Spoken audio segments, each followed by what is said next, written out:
సాయిబాబా దేవాలయాలు ఎక్కడన్నా 2 మాటలు రాస్తారు మీకు. ఎక్కడున్నా సరే సాయిబాబా దేవాలయాలు ఎక్కడన్నా 2 మాటలు ముఖ్యంగా రాస్తారు. బాబాకు ఒక పక్కన ఒక మాట, ఇంకో పక్కన ఒక మాట. ఒకటి శ్రద్ధ, 2 సహనం. ప్రతి బాబా గుళ్ళోనే 2 మాటలు ఉంటాయి. ఒకటి శ్రద్ధ, 2 సహనం. ఈ 2 శ్రద్ధను ఒక చేతితోటి, సహనాన్ని ఒక చేతితోటి నువ్వు పట్టుకోవాలి. అప్పుడు నీకు మోక్షానుభవం కలుగుతుంది.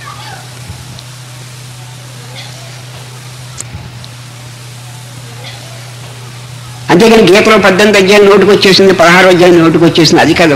ఇది నీకు ముందు కావాలి.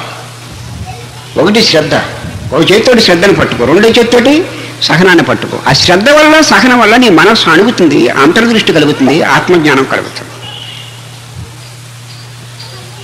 శ్రద్ధ లేకుండా జ్ఞానం కలగదు. కృష్ణుడు చెప్పాడు, శ్రద్ధ లేకుండా మామూలు చదివే రాదు మనకి. హై స్కూల్ చదువు, కాలేజీ చదివే రాదు.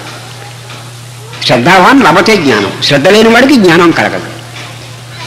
చదువు 2 రకాలుగా వస్తుంది. కష్టపడి చదువుకోవటం వల్ల వస్తుంది, తపస్సు చేయటం వల్ల కూడా చదువు వస్తుంది. తపస్సు చేయటం వల్ల చదువు వస్తుంది. శ్రద్ధగా హై స్కూల్కి, కాలేజీకి వెళ్ళి శ్రద్ధగా చదువుకోవటం వల్ల కూడా చదువు వస్తుంది. చదువు 2 రకాలుగా, దానికి 2 ఉపాయాలు. పూర్వం మన మహర్షులు మరి వాళ్ళకి కాలేజీలు, యూనివర్సిటీలు ఎక్కడ ఉన్నాయి?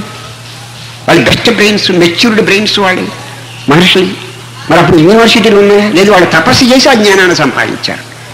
మనం తపస్సు లేకపోతే యూనివర్సిటీలకు వెళ్ళి శ్రద్ధ పెట్టి జ్ఞానాన్ని సంపాదించాలి. శ్రద్ధావాన్ లభతే జ్ఞానం. అది షిరిడీ బాబా గుళ్ళు ఎక్కడున్నా ఈ 2 ముక్కలు, ఈ పక్కన ఒకటి, ఓ పక్కన ఒకటి. ఒకటి శ్రద్ధ, 2 సహనం.